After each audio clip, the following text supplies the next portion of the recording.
Today's video serves two purposes. One, reflecting upon my teaching practices again, and more particularly project-based learning. And two, sharing my experience of implementing this teaching methodology, project-based learning, in my classes. So here is how I went about it.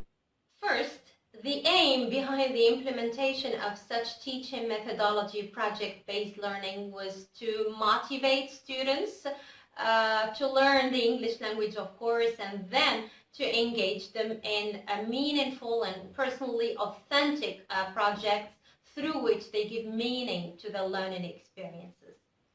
So from the very beginning of the semester, I introduced students to the idea of working on projects.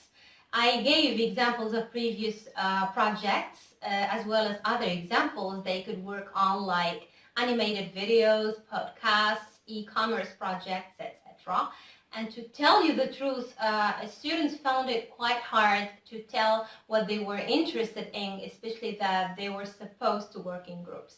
Therefore, I tried to help them narrow the scope while focusing on project management in a number of sessions, especially the second and the third sessions. Then they were asked to reflect and to work, to share their interests in groups. And while working in groups, students were asked to write a SMART objective, an objective that is specific, meaning precise, measurable, a project providing way to evaluate, achievable, a project which is possible to accomplish within available resources, then relevant, a project making sense to their personal life, to their academic life, and even to their future professional life. Time-bound. Here, it's very important to agree with students on a time frame and the exact date they will get their projects done. Well, this was a very interesting exercise for students, of course, after discussion and after doing a number of activities to understand first and then come up with examples for each element.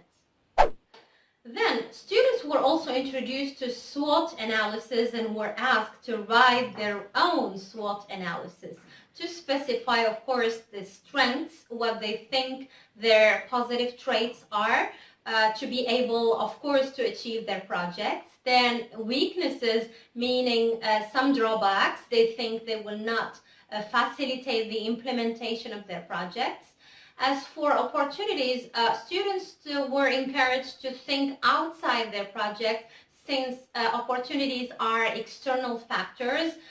For example, how they can leverage their projects on social media, or whether there is any opportunity to benefit from.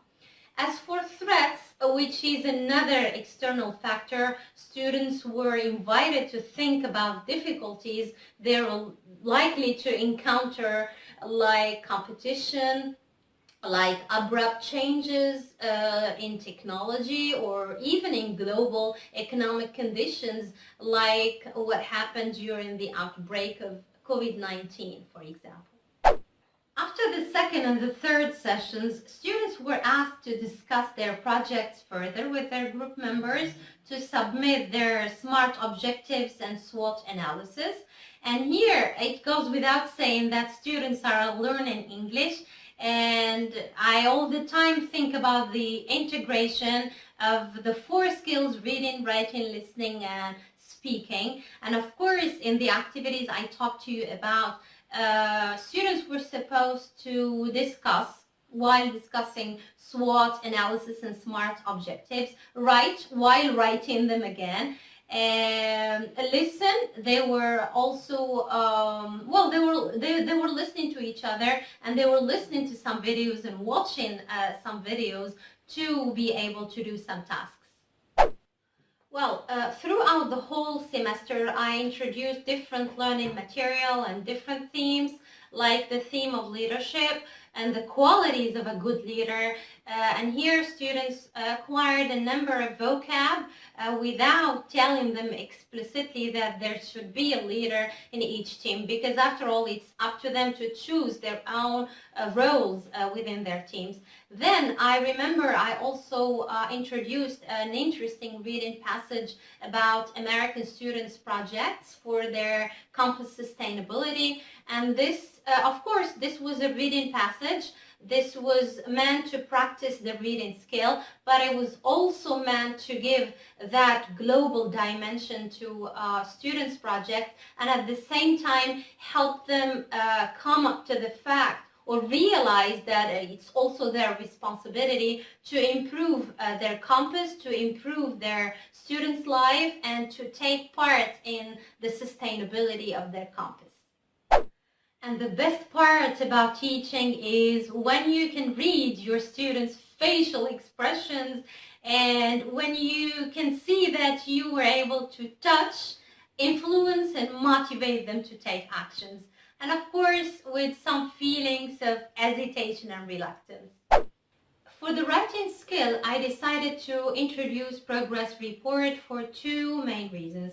The first one, of course, to practice writing and how to write a progress report. And the second one, to motivate and encourage students to carry on working on their projects. And of course, to reflect and share their progress with different groups in class. And well, to tell you the truth, things were far from being perfect, especially when you realize that some group did not make any progress at all. But at the same time, it was heartwarming with other groups. It was really good to see the progress they could make and the kind of projects they chose to work on.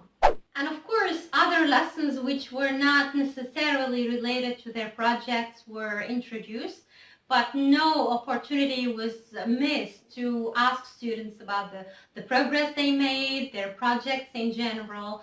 And in group activities, the people working on the same project were all the time asked to work together. Well, I thought maybe it's time to get together, reflect, and again, maybe talk about something related to their projects. I believe. At the end of the semester, it was time for students to deliver their projects, but before delivery, students were informed of the evaluation grid including assessment criteria, content, technology, collaboration, and oral presentation. For content, to what extent the content they worked on was relevant to their personal, their academic, and their professional lives. Technology, whether they made any efforts in learning about a video editor, for example, or about a programming language to build a website. For collaboration, this is something you can notice throughout the whole semester and also in the oral presentation. For a teacher, a professor, it's easy to see whether there is that synergy of the group, whether students were able to communicate, and sometimes they also talk about it. When there's a problem, they say it honestly, and when there's that synergy of the group, you can notice it very easily. For the oral presentation, it concerns language, the quality of arguments, the introduction, and also the conclusion. And you can't imagine how pleased I was with the different projects students were able to work on. Examples of projects were animated videos, podcasts, ebooks, and students worked on different topics like renewable energy, maintaining a positive mindset. They also created websites including information or resources about their disciplines, informing another website informing about the different clubs existing at NSAM. They also created Instagram and Facebook pages informing about engineering schools in Morocco and providing assistance to students willing to join those schools.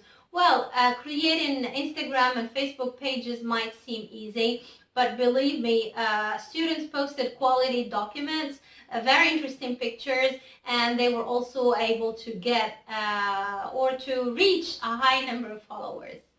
There were interesting projects by mechanical engineering students. These were technical projects. One of them was the fingerprint detection and recognition students attendance system to track students' attendance. So students worked on a prototype and then provided us all with a demonstration in class.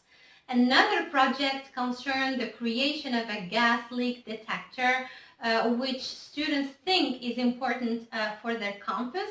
Then this system is able to detect the presence of toxic gases and then automatically send alerts to mobile phones via an application. So it was really nice to discover about these projects and what students could do on their own. So that's it for today, and remember, serving you is my job and it's also my great pleasure, so stay tuned for more videos.